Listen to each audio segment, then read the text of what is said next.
everyone. Welcome once again to MX Talks.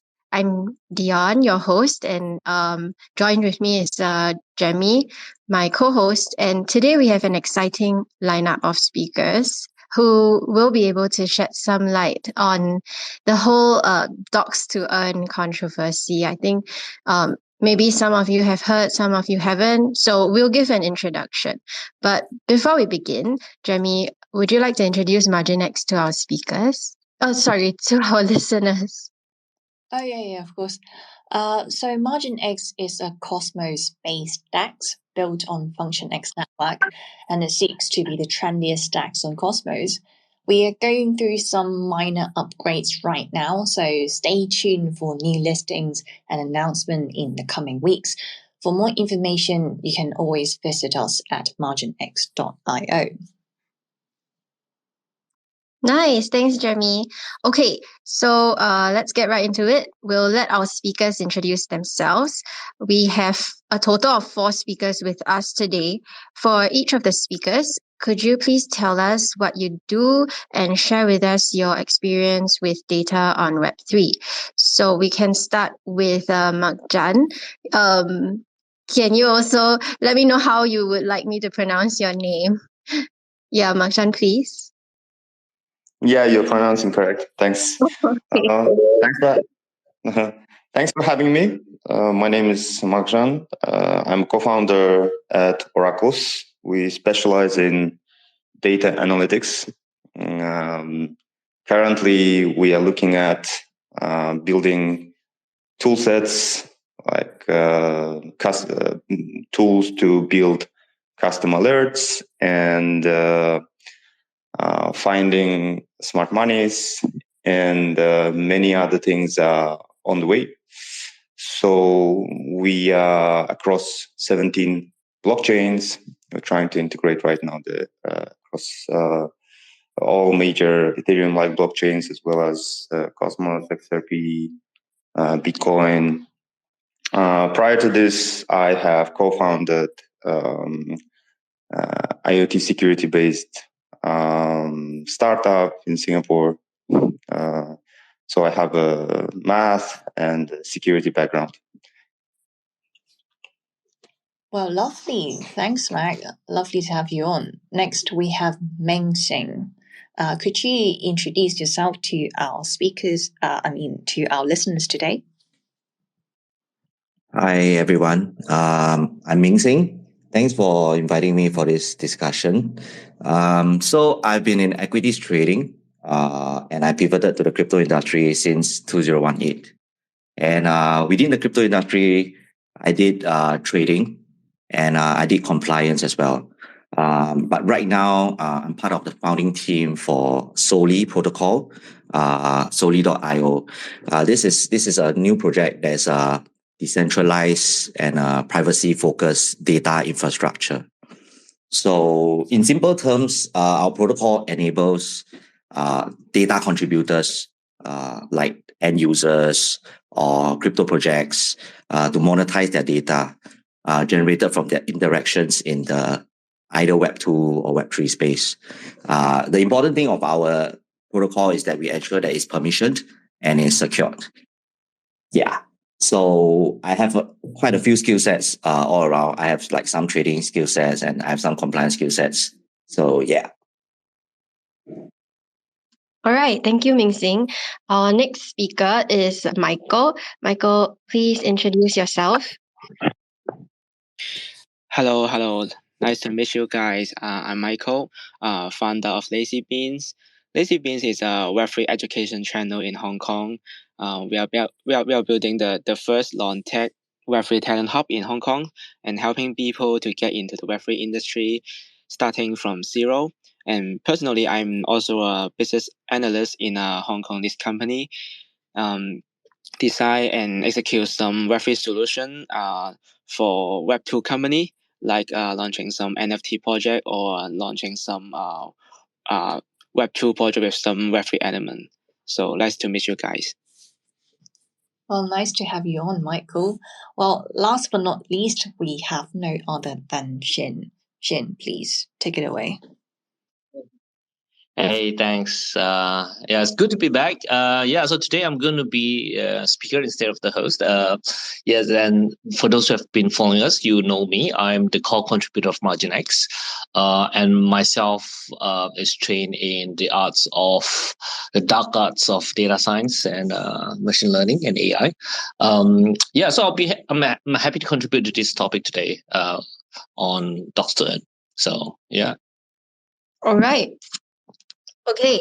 So I think just to get everyone on the same page, we are going to start by talking about what happened with Arkham Intelligence.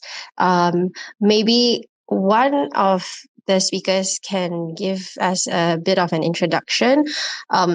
So Arkham Intelligence, they launched a new Intel Exchange service. Let's see. Maybe Makjan, can you give us a bit of an intro and also give us your thoughts? Like, is this scarily dystopian or what is it? Yeah.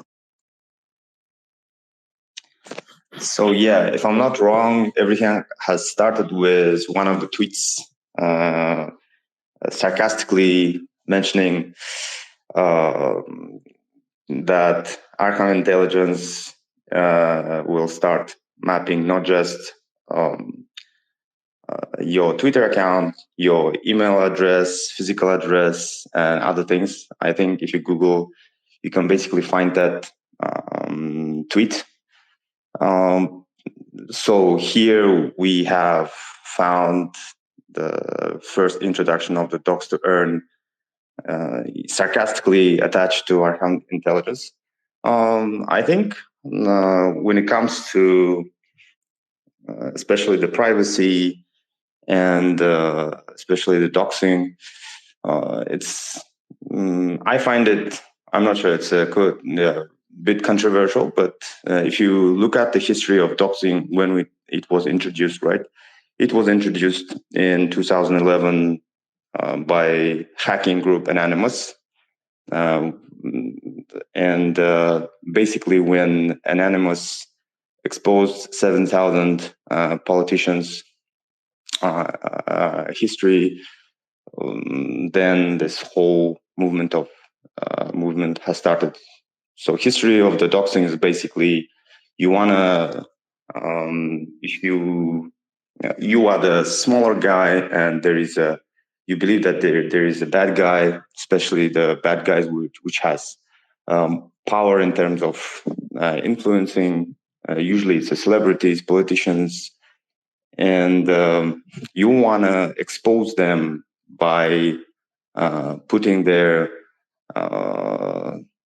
movements into public so that they have some public justice. I guess this term started like slowly evolving, and now we can see that something has started in the Web3 environment as well. We can see that, for example, not just intelligence companies, we can see that some wallets, big wallets, have started mapping your addresses to your IP address, and they started tracking not just IP address, but the other informations. So I think it's a real concern. It is a concern, which leads to, I guess, to users of Web3 to be more cautious, to be more diligent on using tools, like especially when you use like wallets or exchanges, or when you try to interact with other addresses. Yeah. All right. Thank you. Thanks, Magdan, for your initial thoughts. We will go back to what you mentioned about safety precautions. But next, I kind of want to hear what Ming Sing has to say about this docs to earn kind of idea. especially coming from data. So Ming Sing, could you walk us through what you thought when you first heard about this? Okay. Did some research on Arkham. Well, basically, they're sort of creating transparency. Not really transparency, but it facilitates the exchange of intel. So people put up bounties to get certain information about a certain wallet, like who's behind the wallet, which individual is behind the wallet. So I think when we talk about doxing, right? Doxing, well, we talk about to serve justice to bad actors and all that. But then there's another perception of doxing. Doxing is the act of publishing private information without consent, and usually it will relate to harassment, threatening, and facilitating violence by bad actors. So there are two perceptions, whether it's good or bad. So this whole controversy about academic intelligence is whether it's used by bad actors or is for the good of the community. And I think up to now, anonymity in the crypto space are usually used by bad actors, like hacking, money laundering and all that. So what I think is doxing is on the good, not really doxing, but sort of publicly tracking the identities behind wallet is for the better of the crypto community right now. That's what I think. Yeah. Thanks for your perspective, Ming Sing. Well, moving on to the next question, I would like to ask Michael, do you see any potential risk of using such platform, especially when there's a new Black Mirror episode just dropped? Like, are you scared of the risk of using this platform, or you think it is okay, it's more transparent to have such thing? Yeah. Actually, some people are concerned that the service will encourage the Dox-to-earn and turn exposing someone's privacy information and in a way to make money, and which goes against the anonymity of blockchain. Actually, I take a neutral position regarding this topic because regarding the anonymity of blockchain, I think blockchain is basically anonymous, but people will reveal different levels of information when using various applications, intentionally or unintentionally. So, for example, some celebrity like Snoop Dogg purposely announced that he's a holder of BAYC, or you may enter your email or credit card information when participating in certain activities. So I think the situation is not unique to blockchain, so it also happen in traditional online world. Therefore, so how anonymous a blockchain is depends on how you use it. So the potential risk, I think, so far, Akram is collecting our email, but I watched the interview with their founder, Mikhail. He said that the email will be no longer needed to access the platform. So in the coming weeks, we no need to. We can access the platform without submitting any information. So I think the potential risk is not high. Yeah, but there's a quite serious problem is that the fake news around Akram, because Akram is a data analyst platform, and it adds a important role to spreading information. But actually, there's some fake news around Akram that makes certain impact to our market.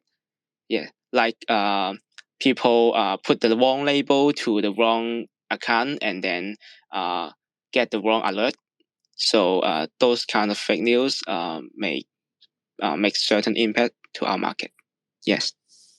Well, I agree that they are both good and bad, especially when a new platform like this just launched. Well, moving on to Shin, do you have any perspective on this? Do you think there any risk of using such platform?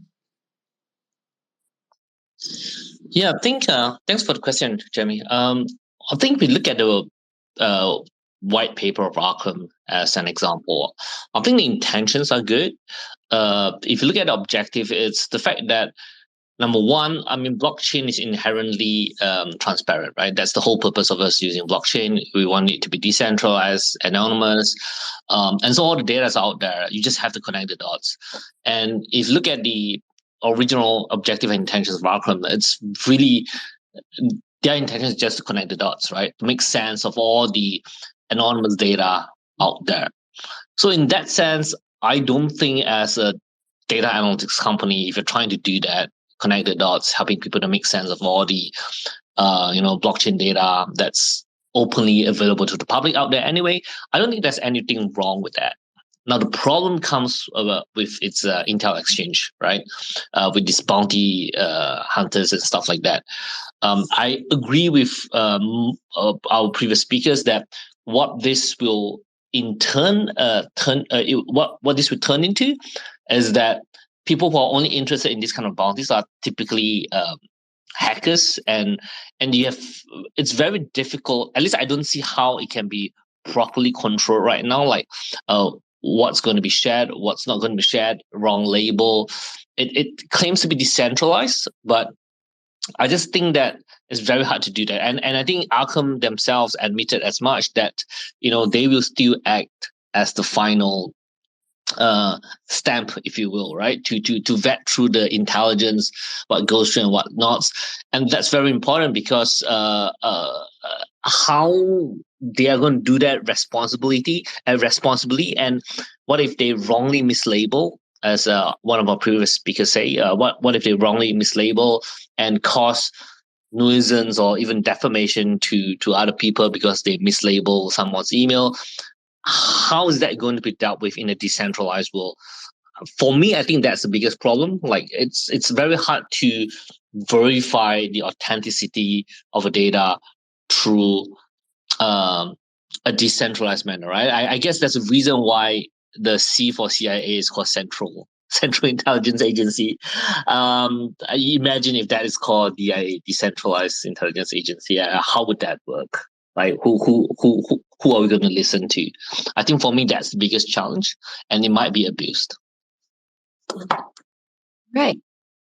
Thanks, Shin. I think that opens up a lot of areas for discussion, which brings me back to Mark Jan. Just now you were mentioning that we can take some safety precautions, and I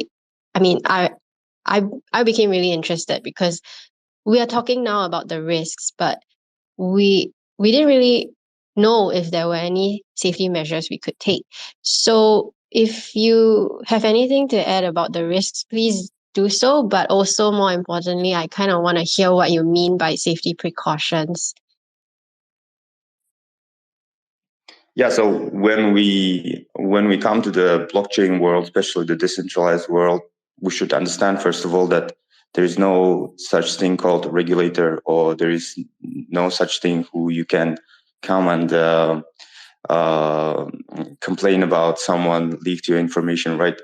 So it's a decentralized world, and it means that you have now more responsibility in terms of how you transfer your assets, how you transfer your tokens, who you interact with, and especially what kind of tools you use. Now you have to be more careful on what kind of wallets you are using, right? So for which purpose you are using. I think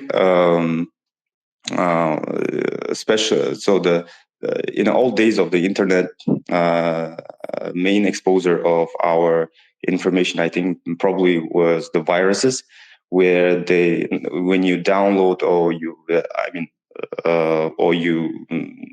go to and visit some websites, basically they can steal your private information, or basically all the information that you had in your computer. Nowadays, I think when it comes to interacting, especially using various wallets or interacting with someone.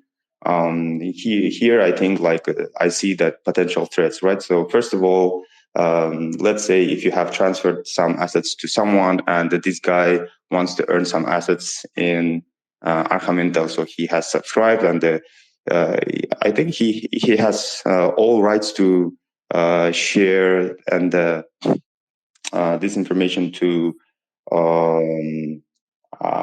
Arkham and maybe potentially get some rewards. So it means that you have to have several addresses where if you have lots of assets, then don't do any interaction with exchanges or centralized entities, which usually they use tracing tools, right? And if you have a public some address which is attached to ENS, and you can show it in a Twitter.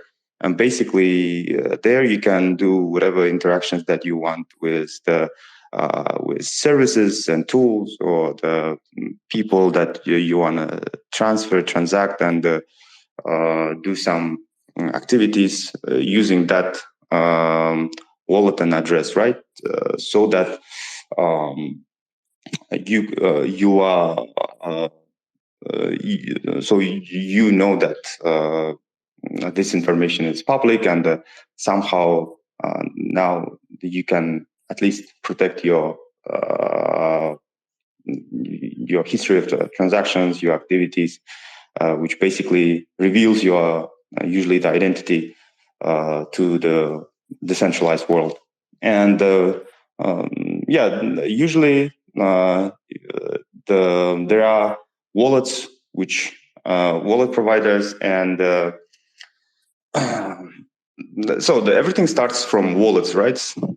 Which wallet app you use. If you, I think even developers nowadays, they don't just simply use terminal to just sign and send the transactions, right? I've heard that Vitalik sometimes he never uses any wallet apps. He just simply barely writes the JavaScript code, and he has his own code which signs and verifies all the transactions.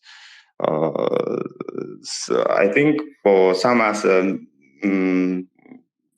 assets or some transactions, it's possible you can do that, but there are wallets which care about your privacy. You can try to use them, and for well-known or the wallets which in the terms they say that we can share your data to a third party, then probably it's not a good way of it's better not to use that wallet for such huge transactions which reveals your identity, or maybe transactions that you don't want to be out public. And second is when you interact with exchanges, right? So when you interact with exchanges, also it's important to use wallet which is intended to use for public. Basically that's it. Yeah, okay, that makes sense. Like sometimes I'm quite deliberate to change my addresses or create a new address when I'm working with a new platform. So I think that's definitely one thing we need to take note of is how do we use the tools that we are connecting to these platforms. And Ming-Sing, would you have anything to add about this? What are some safety measures we can take considering the risks involved with intelligence platforms on Web3 or even Dox-to-earn programs? First, I would like to add on the potential risk of this that I didn't get a chance to mention. The sellers of information on Arkham Intelligence, they are anonymous.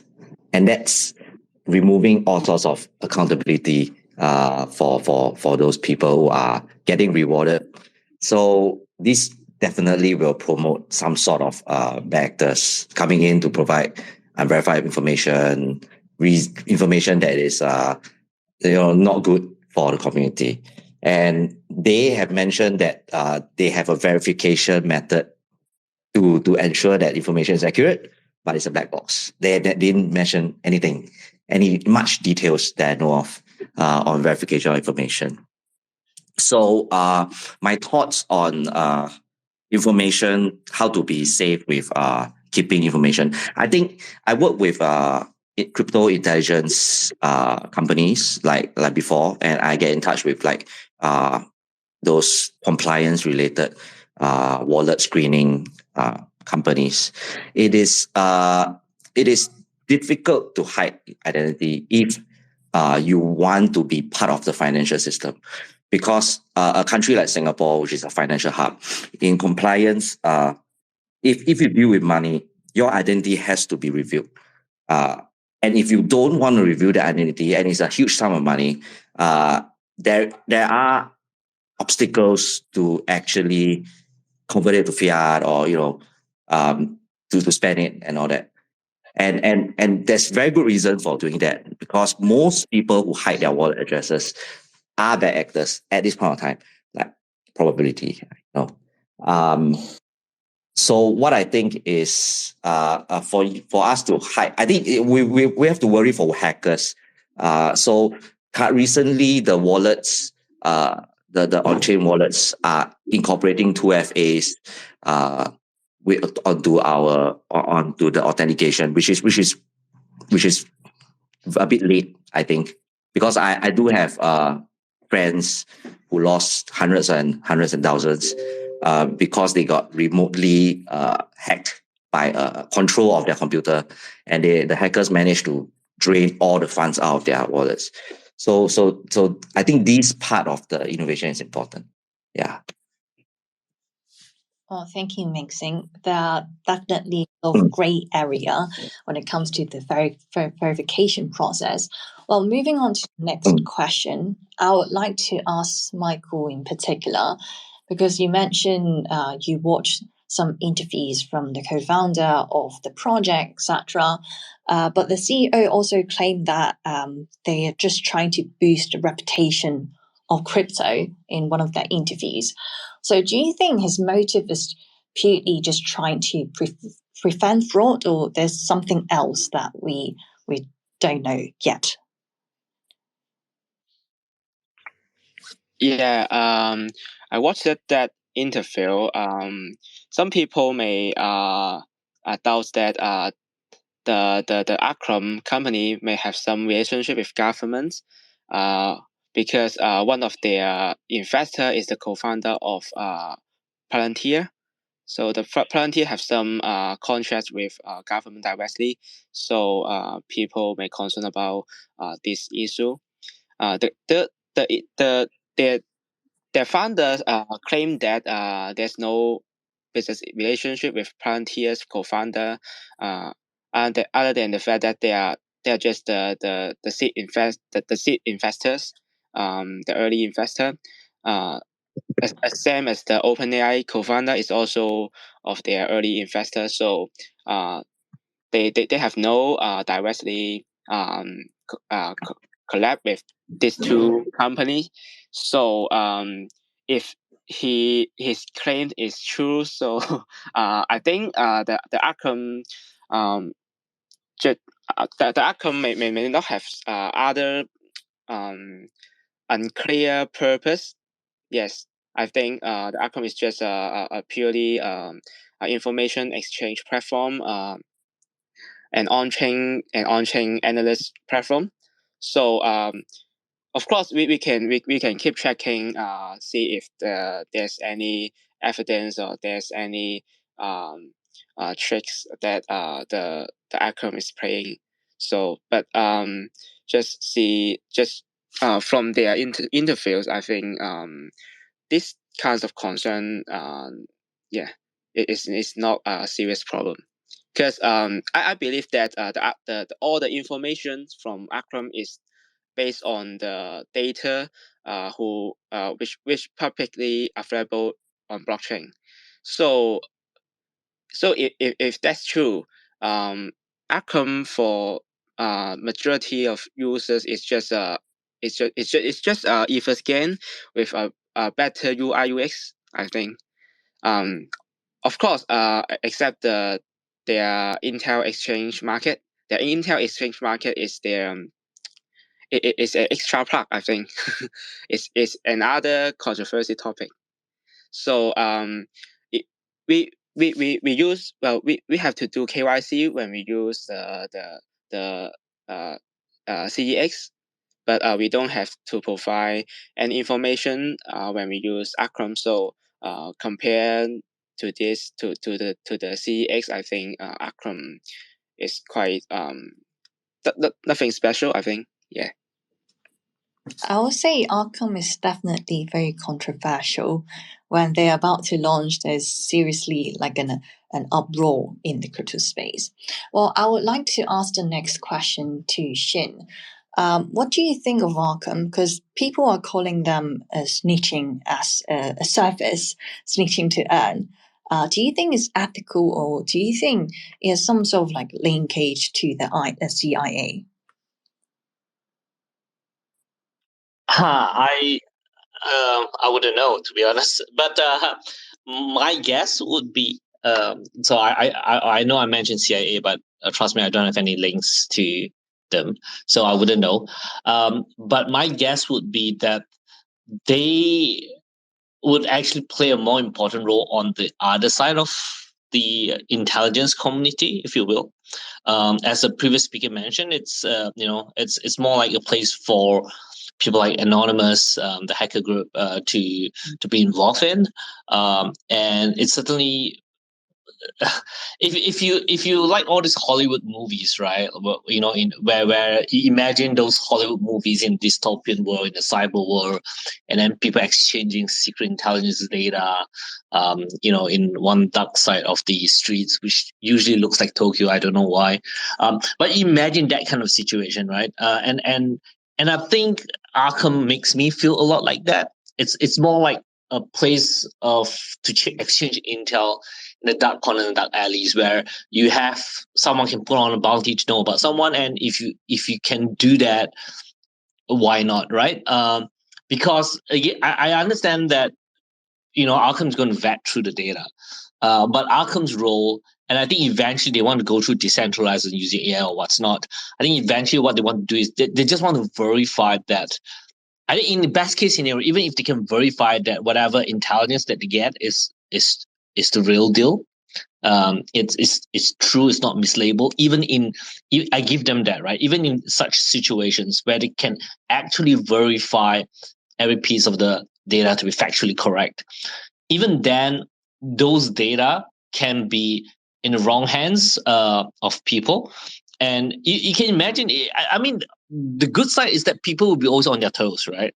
The bad thing is that anyone could put up a bounty and get some information out of that. And imagine if I'm really, really, really rich and I really have beef with Dion, like I'm so unhappy, the way she has hosted this MarginX. So I want to know everything about his life on the blockchain sphere. And people like us, we got a lot of footprints in a crypto world. And if I have lots of money, I'll put in $1 million, one or maybe 10 million Arkhams. And then I say, yeah, tell me anything I know about Dion. I don't care about the cost, right?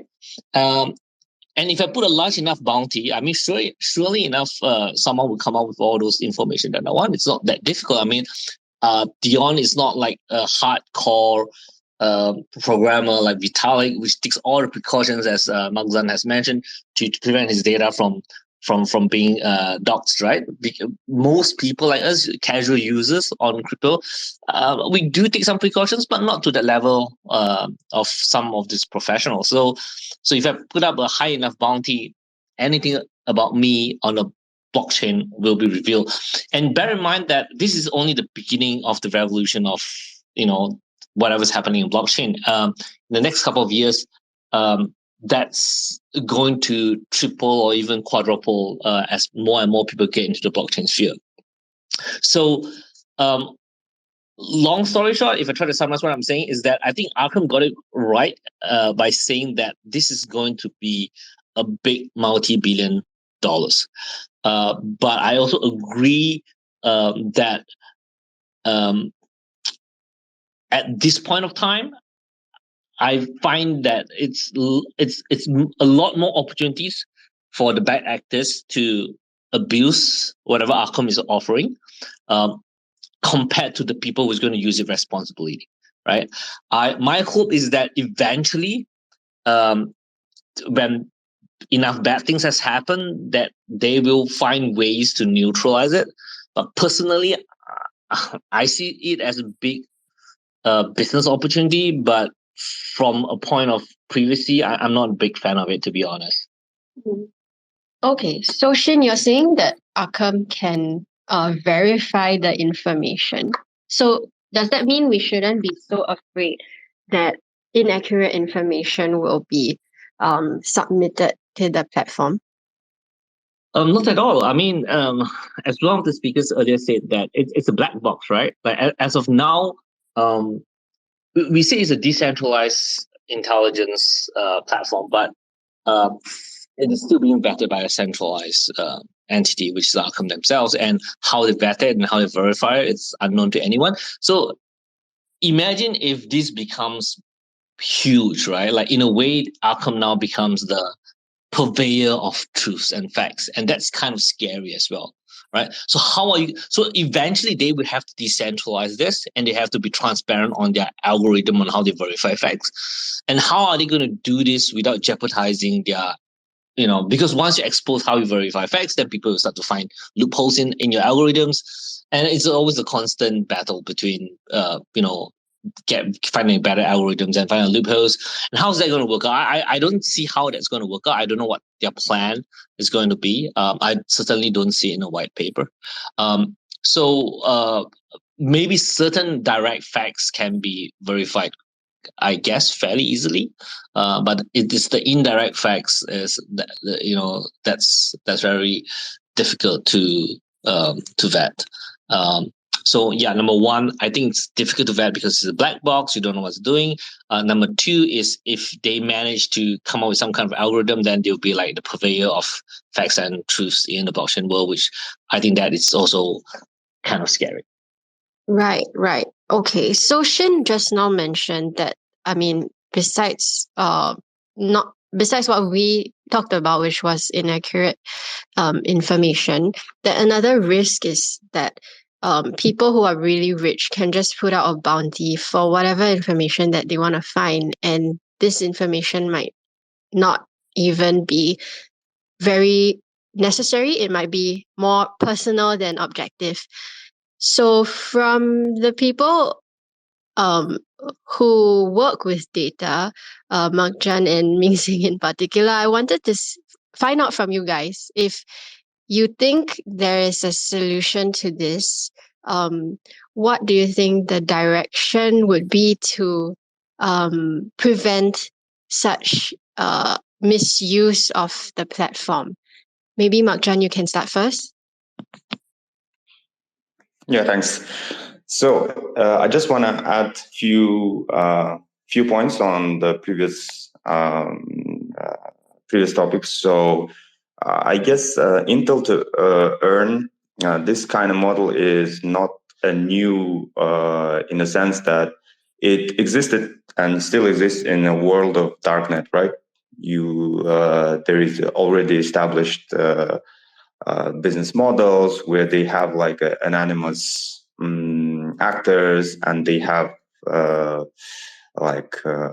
rankings, and basically the model, I think some of the model is going to be adopted from darknet side, where the users will themselves try to submit right data which where the model has existed in darknet. Because if you submit the wrong data, then you'll be penalized, right? If you submit right data, then you'll get rewarded, and as well as the system will show that this guy has like a general level or the great level of providing good data. And still, it's anonymous. No one knows who's behind that data. So I guess this model is going to be adopted, and it sounds quite scary. But I just want to say that this model has existed for last maybe 20 years, or I don't know. But it's just as scary that now the whole our movements is exposed, right? So earlier it was just like our maybe credit card, our mappings of credit card to our name, surname, and maybe sometimes like PO box. Now it's like whole transactions of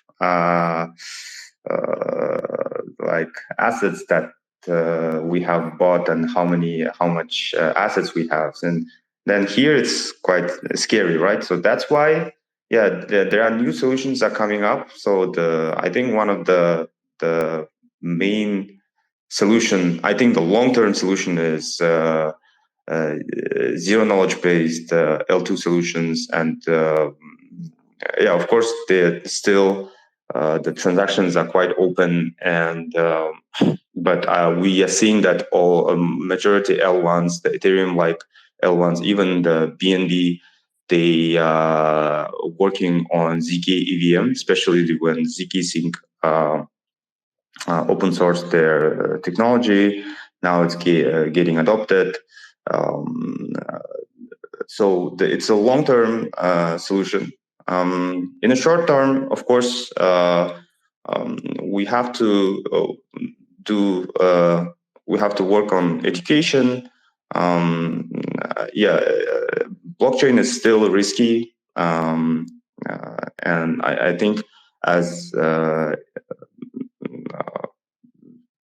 when you buy assets or when you when you invest, it's important to be aware of tools that you're using. This is one of the solutions, but it requires more education. And the third solution is, I think, regulation. Of course, regulation should come. Not the way that it's going to harm the crypto world, but more to help protect the rights of investors or people who are using the crypto digital assets. Okay. Thanks so much, Marjan, for your insight. I hear that I like the idea about the rewards for, submitting the right data, and then when you submit the wrong data, you'll be penalized. And definitely, I guess some regulation will come into play to help with preventing the misuse of the platforms. Ming-Sing, do you have anything to add regarding how you think such platforms might be, or rather how you think such misuse of platforms with regard to either inaccurate information being submitted or people putting out ridiculous bounties? How do you think this can be prevented? Ming-Sing, please. I think there should be accountability. Yeah, the reason why darknet thrives is because everybody is anonymous behind the requester and the sender. The requester and the one that is supplying the information. We live in a world where it's very difficult to be anonymous. I mean, if you are anonymous, if you want to be anonymous, we shouldn't be using Google Maps at all right now. Google, why are we trusting Google to handle our location information? I mean, I'm not the kind that will put it private, but every platform that we use right now is acquiring our information some way or another. And we never know that the owners of these companies might one day just publish them, or they are already monetizing them. And you have people will already know what you are, who you are, and all that. So rather than preventing the misuse, we should embrace it. And I think this encourages technologies to be more innovative in terms of permission sharing, and as well as what Mac has mentioned, ZK technology. So I think it's good because you see, like I put in the example of what do you call it? In the example of trading. So there is a FTX saga, and because of that, DEXs like MarginX or all these are gaining popularity. Last time we used to believe in centralized exchanges. Now we all move to sort of move some volume to DEXs. So I think in this is promising that securely storing our data and permission data sharing is going to be the future to prevent misuse of data, I think. Well, there's a saying that data is the new oil in this digital age, and I do agree with that.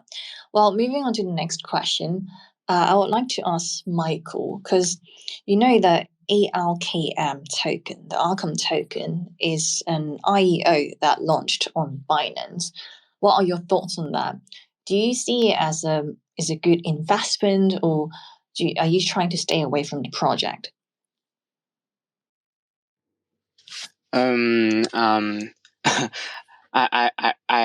hope that it will be a good investment, but no financial advice.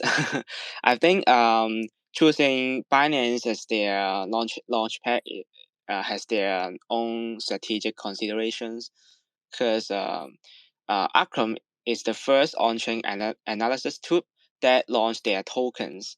Compared to other data platform like Namsense or Doom, they rather to use the subscription model or free model. So I'm not sure if launching token is a good way to for their future developments or yes, or their market expansion. So but actually I think Binance is a quite good platform for Akram to sell to show themselves to the public.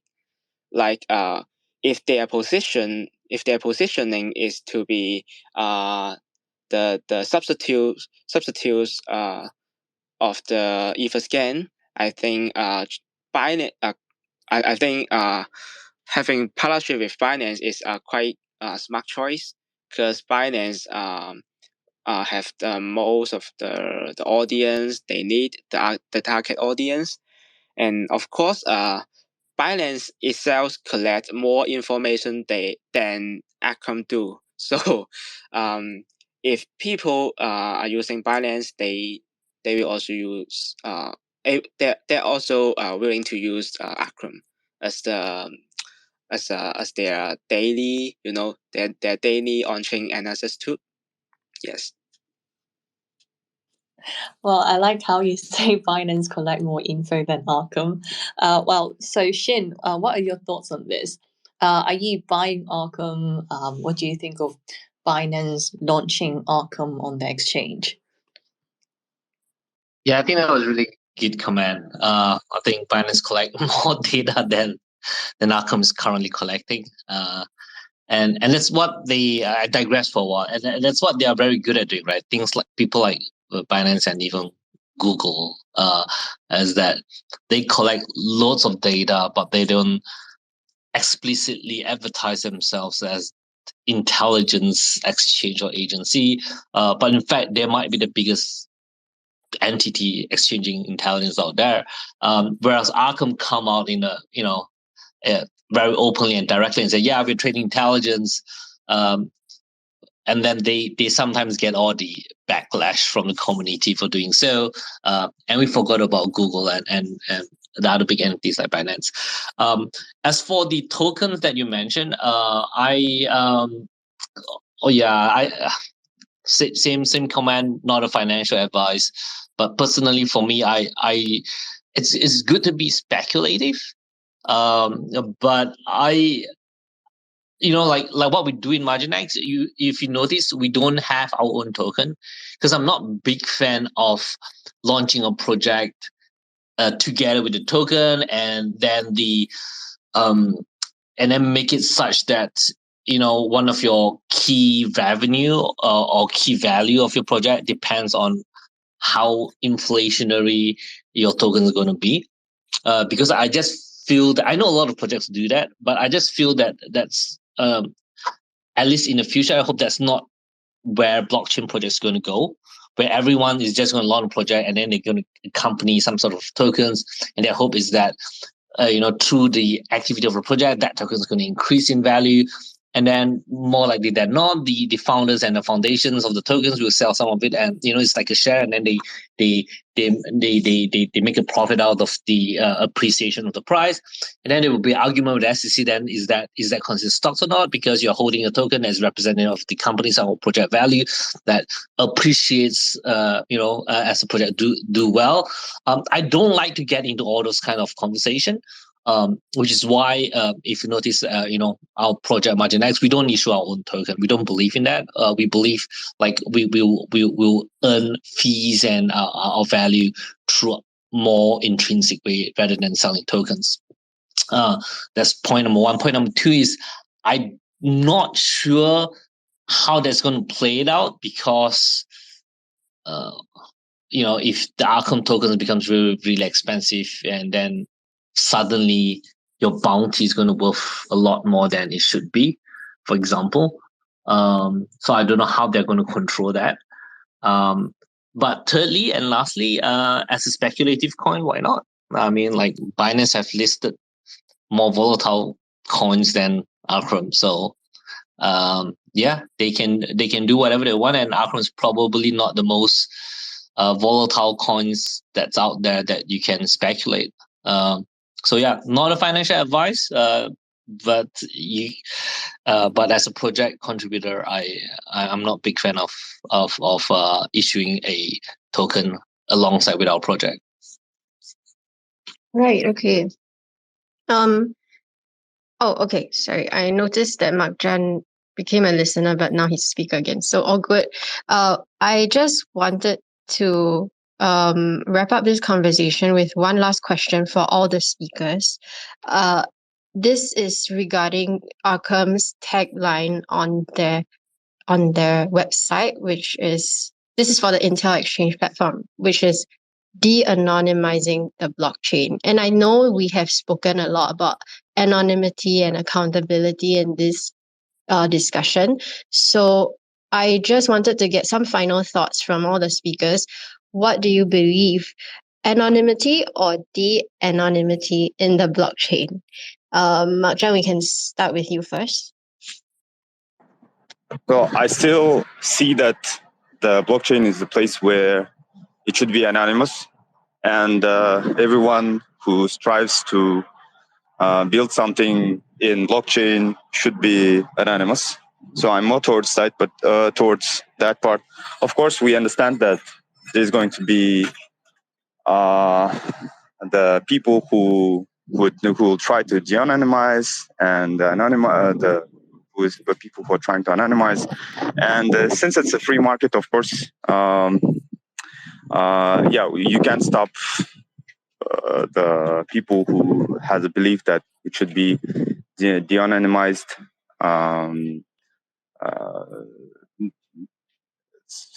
And some parts I believe that, but in general it should be anonymous. But if you believe that there is some bad movements happening, then you should try to de-anonymize, right? So there is like a very thin line between journalism and doxing, if you read. So if your intentions are bad, it's a doxing. But if your intentions are good, where you're trying to do some investigation on the actings or based on the movements and transactions that you want to reveal the identity, then it's more like a journalism. It's more like investigation, and and here it's intentions. I would say it's more or less good, and in some cases, but I guess when regulations will come,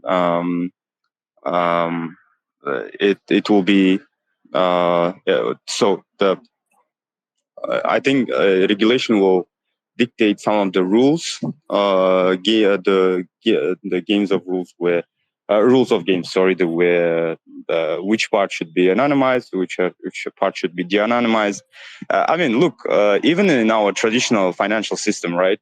We have lots of bad actors and we have also good actors. Then there are, if you see the hacks which is happening, the FBI report, the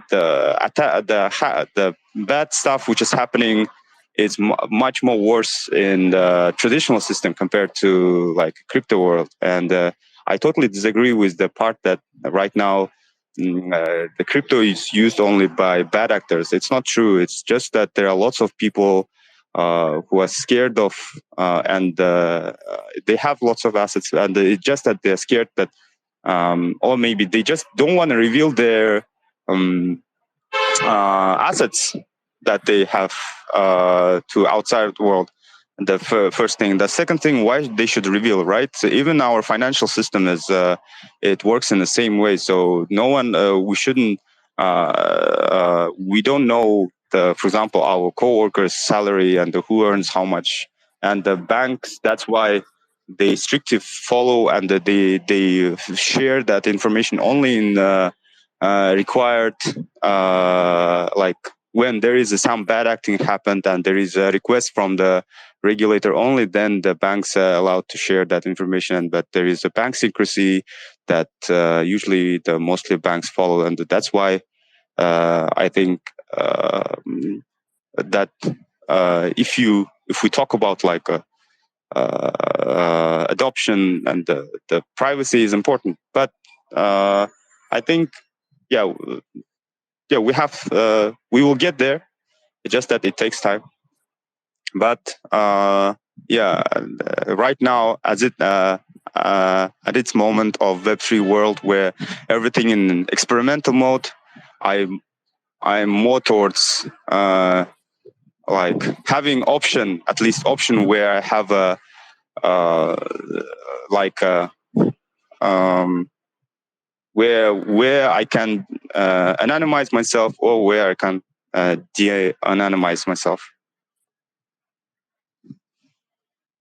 Okay, cool. I think that kind of gives a fair perspective that they can kind of live together, this anonymity and de-anonymity, a bit like how centralized and decentralized exchanges might just exist at the same time. It's not one or the other.